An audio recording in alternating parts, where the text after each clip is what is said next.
Hello and welcome to Prepspot. In this video we are going to know about a very significant topic, one that is not just crucial from a historical and cultural standpoint, but also immensely important for students preparing for competitive exams, civil services, or anyone seeking to understand the core values of modern India.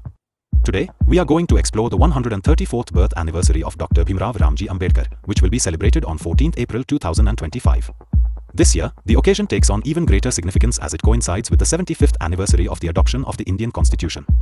So, there's quite a bit to unpack, and I'm excited to guide you through it. Let's begin by understanding why this moment in 2025 is especially historic. Now, Ambedkar Jayanti is celebrated every year on 14th April, commemorating the birth of Dr. B.R. Ambedkar, affectionately known as Baba Saheb. He was born in 1891 in Mho, which was part of the central provinces back then, and is located in present-day Madhya Pradesh.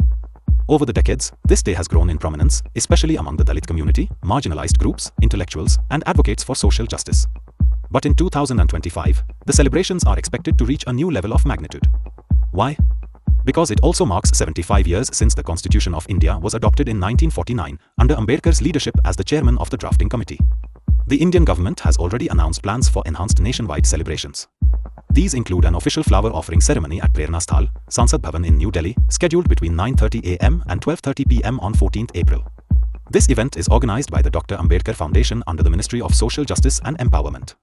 Alongside that, we can expect processions, seminars, academic discussions, and cultural programs across India, from state capitals to rural towns. Given the monumental alignment of these two anniversaries, the 134th birth anniversary and the 75th year of the Constitution, it's anticipated that this fortnight, from 14th April to 28th April, will be marked by deep reflection and national recognition. Now, let's look at the historical and social context. Dr. Ambedkar was not only a legal scholar and the principal architect of our constitution, but also a relentless reformer who challenged caste-based discrimination and fought for the upliftment of Dalits, Adivasis, women, and the working class. His life's mission was to establish a society based on liberty, equality, and fraternity. These very ideals were embedded in the preamble of our constitution, which he helped draft. If we trace his educational journey, you'll be amazed. He earned degrees from Columbia University and the London School of Economics. He had a doctorate in economics and was also trained in law, making him one of the most erudite figures in Indian history. The first public celebration of his birth anniversary dates back to 14th April 1928 in Pune, thanks to Janardhan Sadashiv Ranapaise, a dedicated Ambedkarite. Over time, the day came to be recognized officially. In 1990, the Government of India posthumously honored Dr. Ambedkar with the Bharat Ratna, India's highest civilian award, which further institutionalized Ambedkar Jayanti as a national event.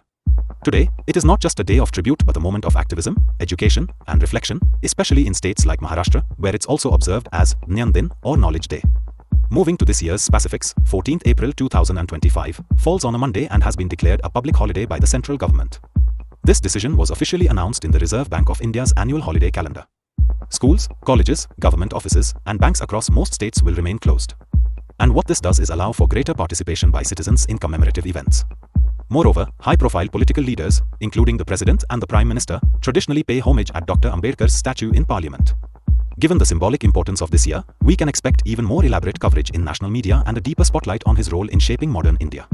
Now, from an academic standpoint, especially for students preparing for UPSC, SSC, or other state exams, there are several terminologies and figures you should be familiar with. For instance, Ambedkar Jayanti is sometimes also called Bhim Jayanti or even Equality Day in certain parts of the country.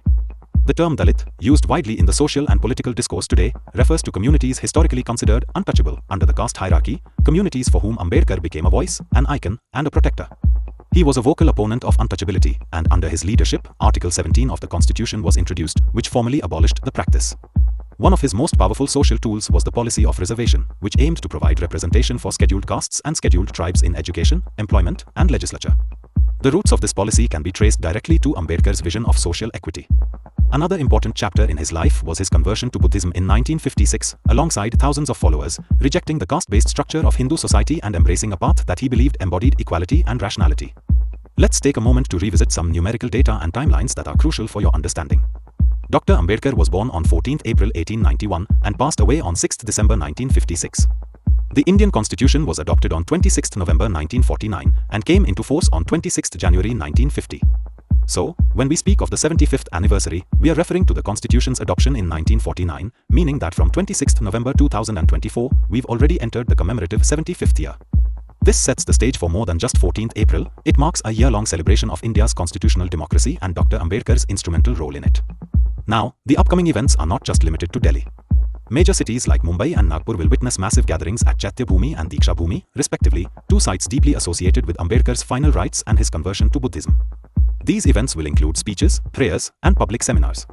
In fact, in states like Uttar Pradesh, Madhya Pradesh, and Tamil Nadu, students and civil society groups will organize reading sessions of the preamble, constitution quiz competitions, and even Ambedkar-themed plays and debates in schools and colleges. Internationally, Indian diaspora communities also participate in Ambedkar Jayanti celebrations. For instance, cities like Bellwood, Illinois in the United States, are organizing events this year on 19th April.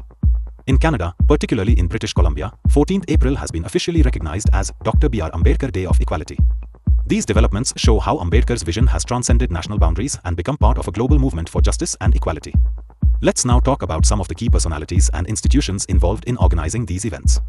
The Dr. Ambedkar Foundation, established in 1992, is the nodal agency under the Ministry of Social Justice and Empowerment responsible for coordinating national-level observances. You'll often hear about them in news reports and event bulletins. Senior dignitaries such as the President of India, currently Draupadi Murmu, and the Prime Minister, expected to be Narendra Modi in 2025, will likely participate in the central flower offering ceremony in Delhi. Other prominent social leaders, scholars, and Ambedkarite organizations will also take part in panel discussions and memorial lectures. From a literary perspective, Dr. Ambedkar's works remain foundational. His famous text, Annihilation of Caste, originally a speech he was not allowed to deliver, remains one of the most powerful indictments of the caste system.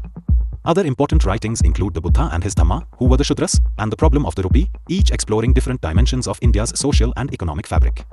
Let's also reflect on his popular slogan, Educate, Agitate, Organize. It's more than just a rallying cry, it's a philosophical roadmap. Education, for him, was the path to emancipation. Agitation meant challenging unjust systems, and organization meant collective action for change. These principles are especially relevant today as we navigate challenges like inequality, discrimination, and access to justice. To summarize the key takeaways from this session, 14th April 2025 marks the 134th birth anniversary of Dr. B.R. Ambedkar, and it is a public holiday across much of India. It coincides with the 75th anniversary of the Indian Constitution's adoption, making it a historically significant year. Central events include the flower offering at Prerna Sthal in New Delhi, along with processions, seminars, and cultural programs across India and abroad. Dr. Ambedkar's contributions as a jurist, economist, social reformer, and constitutional architect will be remembered and celebrated through events designed to educate and inspire the nation. This is an important topic not only for those interested in Indian history and governance, but also for anyone preparing for UPSC, SSC, state PSCs, or general awareness sections of competitive exams. Make sure to revise key dates, terminologies, literary contributions, and the broader historical context. You may also get direct questions on his policies, his educational background, or constitutional articles like Article 17 and reservation policies. Alright, friends, that brings us to the end of today's session. Thank you so much for tuning in. I hope this comprehensive breakdown of Dr. Ambedkar's 134th birth anniversary has helped you understand not just the event, but the legacy that defines India's democratic and social ethos. Don't forget to subscribe to the channel, hit that bell icon for future updates, and most importantly, reflect on the values that Dr. Ambedkar stood for. Answer this question in comments. The correct answer will be given heart and pinned. Lastly, we just want to let you know that we are a newly emerging online platform for competitive exams. Creating educational explainer videos like these requires a lot of effort, money, and time. If you like these videos and want us to excel and create videos in all categories of competitive exams, then you can consider supporting us with a one-time donation through the Ko-fi platform and also by becoming a member through Patreon. This will help us create more such informative educational videos in the competitive exams space.